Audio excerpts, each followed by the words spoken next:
নমস্কার বন্ধুরা, ওয়েলকাম আপনাদের আমার এই আজকে ছোট্ট ভিডিওতে। আমি শিপ্রা।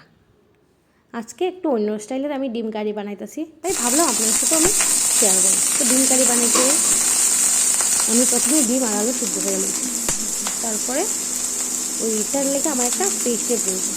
ওই পেস্টের লেগে আমি যেটা করছি, পেঁয়াজ, শুকনো লঙ্কা, কাঁচা লঙ্কা, কয়েক কোয়া রসুন আর একটু আদা ভালো করে তেল দিয়া ভাজতে নিয়েছি। সাথে লবণ দিছি যাতে পেঁয়াজটা তাড়াতাড়ি নরম হয়, আর একটু হলুদ দিছি কালারের লেগা। যখনটা আমি গ্রেভিতে দিব তখন কালারটা সুন্দর আসবে। তো ভালো করে লাল লাল করে ভাজা লইছি। ভাজা এটা আমি পেস্ট বানাইলাম একটা। তারপরে ওই ফ্রাইং প্যানের মধ্যে আমি সিদ্ধ করা ডিমটিরও ভাজা নিলাম। ডিম ভাজার লেগে তেল দিছি, লবণ আর হলুদের গুঁড়া দিয়ে আমি ডিমটিরে ভালো করে ভাজা লইতেছি। এই ডিম ভাজার লেগে কিন্তু আমি কোনো ধরনের লঙ্কা গুঁড়ো দিছি না। লঙ্কা গুঁড়া ছাড়াই আমার ডিমগুলা লাল লাল কইরা ভাজা হয়ে যাবে।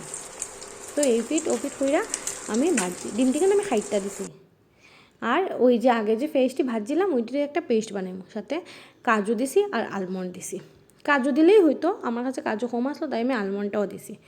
তারপরে এই গ্রেভিটা একটু বাড়াইবার লেগে সিদ্ধ করা আলুটা আর কয়েক টুকরা ক্যাপসিকাম আমি ভাজা নিব।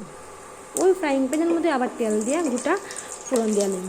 গোটা ফোড়ন দেওয়ার লেগে আমার সেটা লাগবে একটা শুকনো লঙ্কা, তেজপাতা, দারচিনির টুকরা আর জিরা দিয়ে আমি ভালো কইরা নাড়াইয়া ছাড়াইয়া সবটিরে ভাজতে আসি। তারপরে একটা পেঁয়াজ কাটতে দিলাম। পেঁয়াজ আমি কম দিয়েছি কারণ আমার পেস্টের মধ্যেও পেঁয়াজ আছে। তারপরে পেঁয়াজটা লাল লাল করে ভাজতে আমি পেস্টটা দিয়ে লাইছি। দিয়ে ভালো করে কষাইব যতক্ষণ না পেস্টটার থেকে তেল ছাড়বো। আর ওই সময়ের মধ্যে আমি মশলাও দিয়ে লাইছি। মশলাটা দেওয়াটা আমি দেখাইছি না। একটু জিরা, একটু ধনিয়ার গুঁড়াটা আমি কমও দিছি, জিরাটা একটু বেশি দিছি, একটু লবণ আর সামান্য পরিমাণ হলুদ দিছি। দিয়া মশলাটা আমি ভালো করে কষাইয়া লইতেছি। দেখেন লক্ষ্য করেন তেল কিন্তু ছাড়তেছে। যখন ভালো করে তেল ছাড়া শুরু করব তখন আমি এটার মধ্যে হালকা পরিমাণে জল দিয়ে নেব, নাইলে মশলাটা কড়াইয়ের মধ্যে লাগার চান্স আছে।